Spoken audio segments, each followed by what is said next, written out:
By now, I'm sure you've seen plenty of discussion around MindsEye. I have absolutely bummed this game and have gotten the Platinum Trophy already. Every single point of discussion surrounding this game has been ultra negative, but I wanted to discuss whether the game is actually that bad. So let's do that, but beforehand, if you do end up enjoying the video, then please consider subscribing as we are trying to reach 2,000 subscribers by the end of the year. But enough of that nonsense, let's get into things. So, MindsEye never really stood a chance. In the lead up to launch, you've got the director of the game insinuating that there's a conspiracy where Rockstar are paying people to be negative about the game. You've got the CTO and the CLO of the company just leaving right before the game launches. You have previews where the attendees were unable to play the game, and in that same preview, the people that were playing the game had to enable God mode in order to finish it. And to top it all off, there were also 0 review codes. This game may well have set a record for the most red flags in the lead up to a AAA release, so the game must be a completely broken and buggy mess, right? Well, if you've been on the internet over the past couple of days, then you will have seen countless instances of the game being bug galore. So why don't we talk about the bugs that I received? Well, we can't, because miraculously, I appear to be the only human being on the entire planet who had MindsEye running perfectly fine. I am not joking here. I did not have a single major bug during my 100% playthrough. I witnessed very few frame rate drops, though there were a couple towards the end. I didn't have any screen tear, I had no wonky facial animations, I didn't have cars randomly exploding or slingshotting or anything like that. Somehow, my base PS5 has managed to run this game damn near flawlessly. Now, this puts me in a pretty unique position. Every other MindsEye video out there will be absolutely clowning the game for its bugs and its technical state. But I can't do that. I can only critique the game that I played, and the game that I played was fine. What this means is I will be one of the only content creators on the platform who can actually discuss this game in the way that it was intended. So that's what we're going to do, and we're going to start with the combat. The combat in MindsEye is generally fine, if uninspired. The shooting does feel reminiscent of older Rockstar games. You have a weapon wheel with a bunch of weapons, you've got the similar style of shooting, you can take cover behind most things, although there are some objects that definitely look like cover, but the game will say fuck you if you actually attempt to use it as such. And honestly, I did find this combat loop really fun, even if it is lacking in a few areas. It's standard cover-based shooting, which is inherently fun. You pop up, you shoot guys in the head, you get a little red marker when you kill someone, then you switch weapons depending on the situation you're in, and then you go and kill other people. You can fill some poor soul up with SMG bullets, then whip out your sniper to take out a guy who had long-range line of sight on you, then switch to your shotgun and rush the last remaining enemy. In the moment-to-moment gameplay, I found the game really quite fun. There is also a decent amount of weapon variety. You've got your pistol, your SMG, your assault rifle, your shotgun, your sniper, your LMG, a second shotgun, and a secret rocket launcher that you'd have to be blind not to pick up. That was in fairness really fun to use.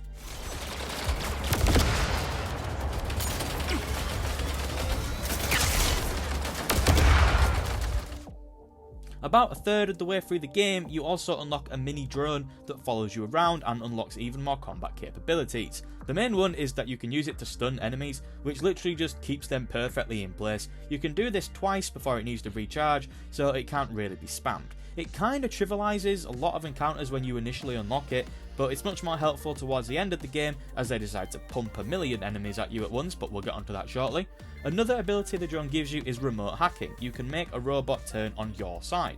You can only do this once, and then you must wait for the robot to die before you can use it again. I actually didn't find this useful at all, as the AI for both friendly and hostile NPCs is really not great, but again, we'll get onto that very shortly.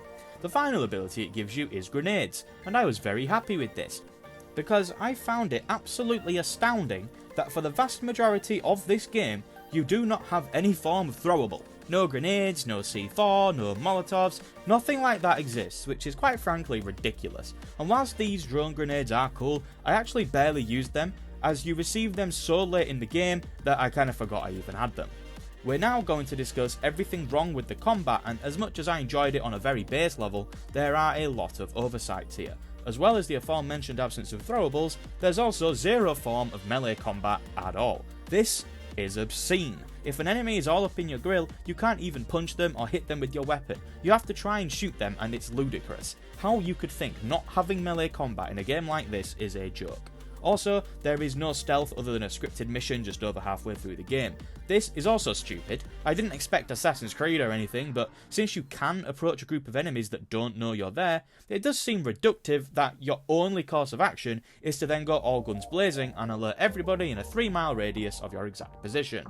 And then there's the enemy AI, and for a lot of the game I didn't actually think this was that bad, but there are times where it is just awful. This clip that I'm showing now is from the very first combat encounter in the entire game. They just aren't fighting back at all. I hate enough of this. That's what I gotta do, but I hate it. This wasn't a particularly common occurrence, but what was much more common was enemies leaving cover for no reason so I could shoot them. The enemies are very, very stupid in this game. The only semblance of challenge comes from when they try to overwhelm you with sheer numbers. Because, for some reason, the final third of this game just becomes a very boring military shooter. You're fighting an absolute boatload of armoured enemies or super strong robots with laser sight.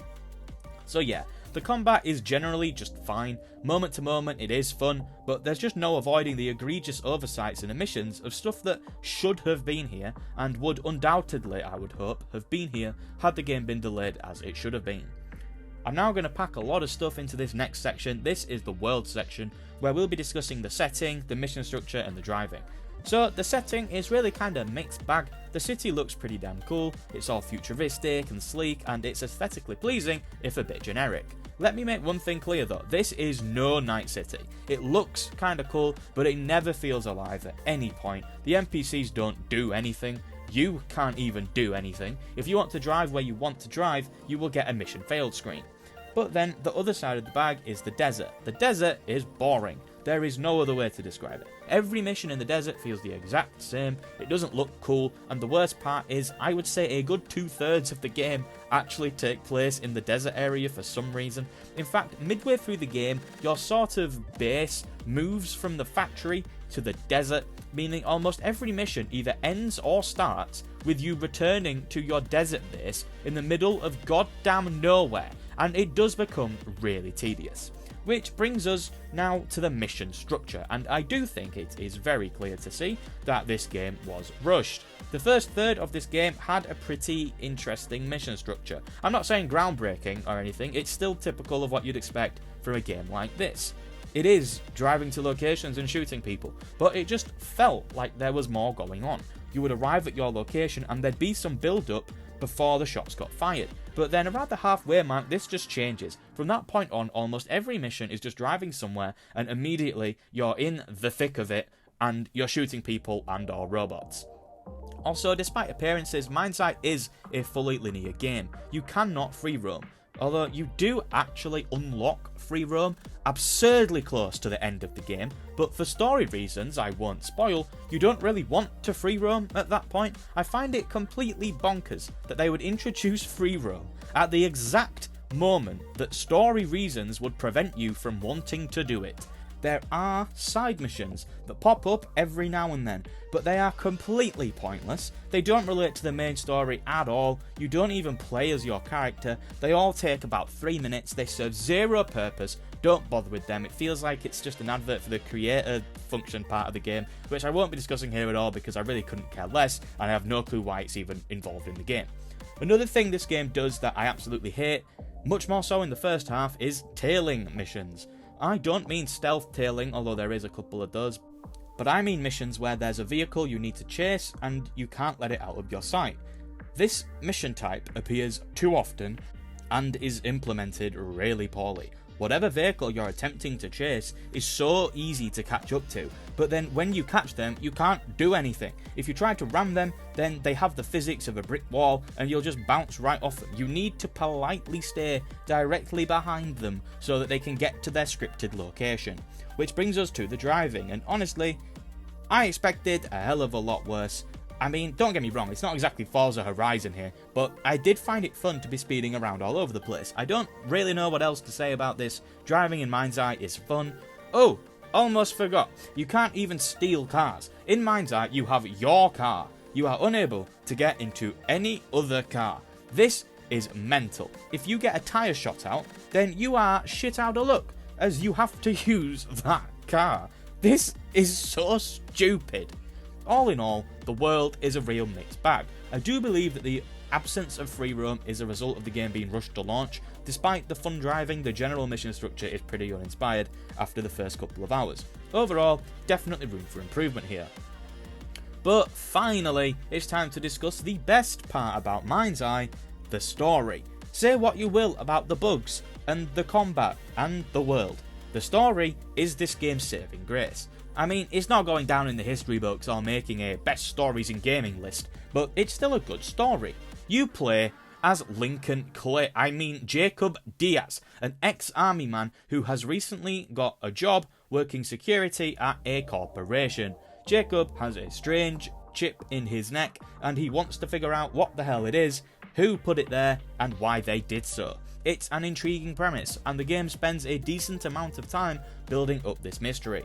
And what is another symptom of the game clearly being rushed to release is that the first few hours are infinitely more exciting and detailed narrative-wise than the final few.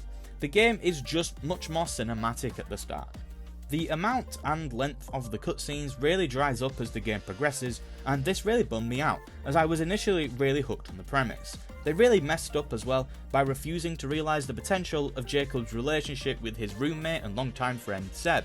The start of the game spends quite a decent amount of time on their relationship, and I was under the impression that Seb would play a larger role in the story as it progressed. But at a certain point, he's kind of just forgotten about until one mission towards the end, where it seems as though the devs were in the boardroom and suddenly realised, crap, we forgot Seb, and shoehorned him into a mission for no reason.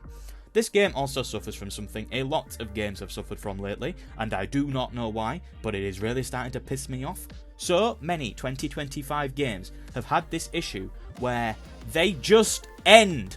So many games have abrupt endings now, and it's really, really pissing me off.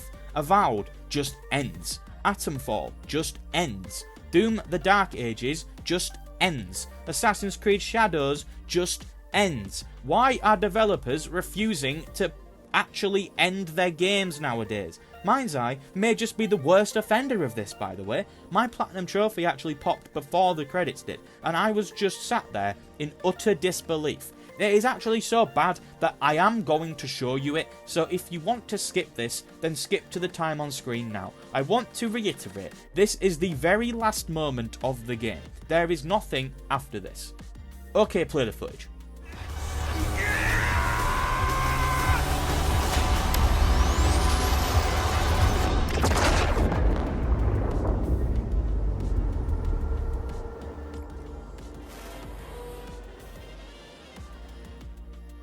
See, that's just bloody terrible, but with all that being said, I did still thoroughly enjoy the story. It has a lot of cool set pieces, it has a lot of really interesting characters. I actually quite like Jacob Diaz. He's a bit generic short, but I was invested in his story, and there were a couple weirdly emotional moments, one in particular that actually got me, I can't lie. I do think with more time in the oven, this story could have been really great. And that's the big thing with MindsEye, really. It shouldn't really be out right now. Again, I can only speak for my own personal experience. In my own personal experience, the game ran borderline flawlessly, but the amount of clips I'm seeing of people's games being completely broken and messed up, I can't not acknowledge that at all. But as I said, this didn't happen to me, so my review is entirely based solely on the actual game, and the actual game just wasn't ready. There's far too many basic elements missing from the combat. The game clearly should have been open world, and what should have been a brilliant story has fallen short of my initial expectations just because they couldn't commit enough time to perfecting its final act. As much as I did enjoy it at times, I just can't recommend MindsEye. There's just too much evidence of the game being a broken mess for apparently everyone but me, but even when the game is working as intended, it just wasn't ready to be released. Too much stuff is underbaked, and I think that's a crying shame, as with a few more months to smooth things over, who knows what version of MindsEye we would have gotten. Thank you for making it to the end of this video. I really hope that you did enjoy it. If you did, then please consider leaving a like, as it really does help. And if you want to see more videos from me, then please consider subscribing. Remember, we're trying to get to 2,000 subs by the end of the year. I upload at least one video a week. This is my second video this week, you lucky devils, but for now, that is all. Have a nice day, and goodbye.